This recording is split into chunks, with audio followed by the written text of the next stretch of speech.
The tension in Eastern Europe has been steadily rising since the start of the Russo-Ukrainian conflict in 2014, but most of the West's involvement leading up to this point has consisted of table talks. However, following the 2022 invasion, this all began to change. The US and EU started sending exorbitant amounts of money and resources to aid in the growing crisis. Putin began making nuclear threats, and now we find ourselves involved in the largest attack on a European country since World War II. Now, even the more traditionally passive countries are starting to discuss how this should be handled. On March 22, 2023, neutral states like Sweden joined NATO. Conscription has been reintroduced into the political discussion as well. With no signs of Russian surrender, some of the bigger players on the continent are starting to stand up. Just recently, France has made efforts to throw their hat into the ring. Having a long and complicated history with Russia, the increasing involvement of the French has left many curious as to how this will unfold in the coming years. Before we get into President Emmanuel Macron's recent public statement and why it's left its NATO allies speechless, let's look at France itself. If the country was to get more involved in the Ukraine war, what would Russia have to contend with? The military history of France is one that can be traced back 2,000 years, and for most of that time, it was considered one of the greatest in the world. However, a series of losses after 1815, such as the Franco-Prussian War, started to harm their reputation significantly. In World War I, the French started to earn back some respect after managing to hold the Western Front against the Central Powers and their allies. With more than 1.3 million military fatalities and more than 4.6 million wounded, France suffered the second highest Allied losses after Russia. However, this progress would be crushed by the Third Reich, which had adopted an effective combined arms tactic that the country was ill-prepared to handle. After the defeat, Vichy France cooperated with the Axis powers until 1944. Charles de Gaulle encouraged the French people to join the Allied armies, while the French Vichy forces participated in direct action against the same Allied forces. Although they were eventually liberated, the fall of the Third Republic made it clear that France was failing to modernize as quickly as the rest of the developing world, and the pain was far from over. Decolonization was another major hit for the French, starting with the First Indochina War, where troops were forced to withdraw from Vietnam, Laos, and Cambodia. By 1960, France had lost its direct military influence over all of its former colonies in Africa and Indochina. Nonetheless, several colonies in the Pacific, Caribbean, Indian Oceans, and South America remain French territory to this day, and France kept a form of indirect political influence in Africa, colloquially known as the France-Afrique. Seeing the writing on the wall, French leadership knew that they had to act quickly. The newly formed French government headed by Charles de Gaulle oversaw the development of French atomic weapons and promoted a foreign policy independent of U.S. influence. Also, in an effort to focus on domestic repairs, the country was withdrawn from NATO military command in 1966, but remained part of the alliance.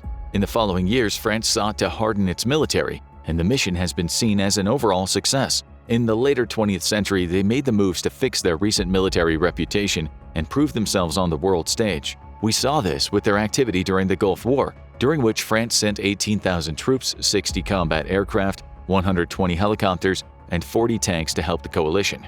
Mission Heracles in the war in Afghanistan, along with recent interventions in Africa, also helped fix the military power standing on the global stage. Stepping into the 21st century, France has recovered at a steady pace, strengthening relations with former enemies like Germany, along with participating in a number of peacekeeping missions that have been applauded by its close allies. Today, France has a rather formidable army, with 118,600 personnel. They continue to advocate for quality over quantity, and this policy seems to serve them well in the realm of geopolitics. On the surface, there's nothing to say but positive things regarding the French revival, but plenty of analysts are quick to point out that upon further inspection, it's a pretty mixed bag. Even before its return to NATO military command, France was on its way to restoring its position as a Western monolith. As one of the influential nuclear powers alongside the UK, the US, Russia, and China, France is ensuring the maintenance of its deterrent force and its adaptation to new strategic realities,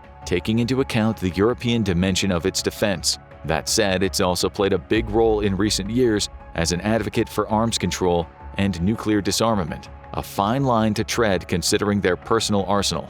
Additionally, in 2004, it contributed a total of 84.35 million euros to the UN's regular budget and 107.57 million euros to the UN's system-specialized agencies. Presently, France prides itself as an armed mediator, cooperating with more militant countries like the United States while attempting to stand in solidarity with controversial neighbors. They do this by providing aid to poorer nations. For example, in 2003, they devoted 6.4 billion euros to official development assistance. This sum represents 0.41% of the French GDP. In contrast to its size, these facts indicate that France's cultural influence is among the strongest globally. However, this diverted attention has recently been criticized, as the nation has been suffering from serious instability within its own borders. Street protests have repeatedly paralyzed the country, and most recently riots erupted after the killing of a young man by the police. In just 4 days, the levels of violence surpassed those of the weeks-long banlieue riots of 2005. One of the strengths that has separated France from other Western countries is that it remains mostly unencumbered by opposition in parliament. Even with the protests and the riots, the state somehow managed to push legislation that wouldn't pass in the first phase in a nation like the UK. By focusing mainly on affairs beyond the mainland, President Macron has been able to meet bipartisan objectives. But now it appears that the chickens have finally come home to roost. There's plenty of footage showing rising public unrest, specifically among the country's rural communities. Spanish wine trucks are being stopped by civilians, and trucks drive into the streets blasting manure onto government buildings. In response to recent events, Polish Prime Minister Mateusz Morawiecki posted a tweet that contrasted a France on fire with a Poland at peace, with the strong suggestion that it all came down to immigration. Although there are obvious political motives behind the Polish accusation, one can't deny that the fire grows with little being done to put it out. France currently hosts some 700,000 refugees and asylum seekers, and that makes it the third largest host country in the European Union. This is a noble goal, but rapid growth, especially with a slow decline in national identity, has been a costly sacrifice for the rest of its citizenry. From an outside perspective, France appears to be in a relative state of denial, looking to solve the world's problems while pretending that they have none of their own. As the conflict with Russia, a country that France enigmatically supported in the past, grows to unprecedented levels, there appears to be no sign of Macron and his administration changing course. In order to fully understand Macron's recent stance on the Russo-Ukrainian War, we need to look at the most recent developments occurring between the two Eastern European countries. For the last few months, the Russian position seemed to be stagnant, and their hold on Crimea was slipping away. Successful Ukrainian drone strikes in the north, in conjunction with naval struggles in the Black Sea, indicated that a Russian loss was on the horizon. However, the offensive has become more complex as Putin made unpredictable moves to avoid a humiliating retreat. For a moment, it looked like Western assistance breathed new life into Ukrainian resistance. Even so, power outages are almost a daily occurrence across most of Ukraine. Infrastructure has been devastated by the relentless pounding of mortar and rockets. The economy, by most metrics, Europe's weakest before the war, has been left in tatters. With 3 times the population and a gargantuan military budget, Putin's long-game tactics are starting to bear fruit. Additionally, some countries like Moldova appear to be leaning toward cooperation with Russia. Moldova's government has stated that these are just rumors, but it's a dangerous possibility that can't be ignored. This year, Ukrainian forces have withdrawn from the eastern town of Avdiivka, in Russia's biggest victory since the fall of Bakhmut in May last year. This is a major win for Russia, as the location serves as an important industrial asset. Along with the recent acquisition, Russia has launched a devastating series of attacks on villages around southern Zaporizhia, a region Ukraine had initially dominated during a counteroffensive in 2023. Military experts say that Putin will have a difficult time making use of the newfound territory, but Ukraine can't really afford to lose the land. The reason for this is not necessarily because the loss of resources, although that is a pressing concern, but because Avdiivka would have served as a strategic gateway for the Ukrainian plan to invade Donetsk. So far, those losses have led to more than 11 million people being forcibly displaced by the war, including almost 6.3 million refugees. Many of those people have sought asylum in France. On one end, this is a troubling victory for the Russian army, but some have pointed to the fact that this event will feed into what is called the escalation paradox. In other words, by making such a large move, Putin has effectively summoned unwanted attention, which could very well encourage Western nations to send more aid. So far, the response to the invasion has resulted in a large number of sanctions, which the Kremlin has, at least so far, managed to shrug off, as their positive relations with nations like China have allowed them to achieve stability. According to February reports, members of NATO are beginning to clash against one another in an attempt to find common ground, and Putin is having a field day with the press. The ongoing crisis has apparently inspired world leaders to make a stand, with the first person to make their opinion known being President Emmanuel Macron. In response to recent events and Kremlin propaganda, 20 European leaders congregated in Paris to send a potent message to the Russian president. Macron, with bated breath, ended up stealing the show by stating, "We are convinced that the defeat of Russia is indispensable to security and stability in Europe. There are countries that are ready to send their own soldiers to Ukraine. There are countries that say never. Slovakia is among them, and there are countries that say that this proposal should be considered." These words sparked controversy all over the world, most of which was not at all positive. In the following hours, participants were quick to make it clear that they had little to no interest in sending their own people into the meat grinder. Putin did not mince words in his public response, stating that the West must realize that we also have weapons that can hit targets on their territory. All this really threatens a conflict with the use of nuclear weapons and the destruction of civilization. Don't they get that? The Russian leader also went on to say that if Macron dared to bring troops into the Russo-Ukrainian battle, they would meet the same fate as Napoleon's Grand Army. It's a reference that, in typical Russian fashion, leaves little to the imagination.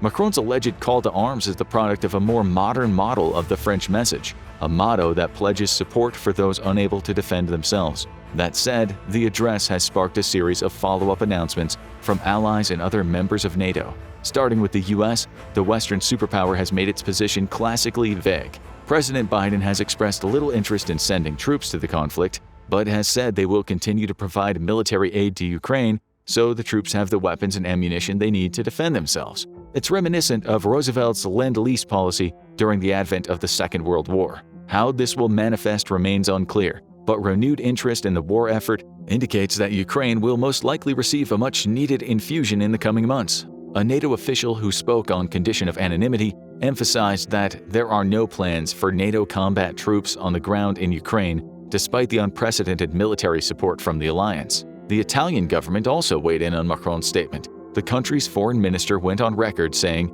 "When we talk about sending troops, we must be very cautious because we must not make people think we are at war with Russia." Germany added to this, reinforcing its belief that no European country or NATO member state would send troops to Ukraine.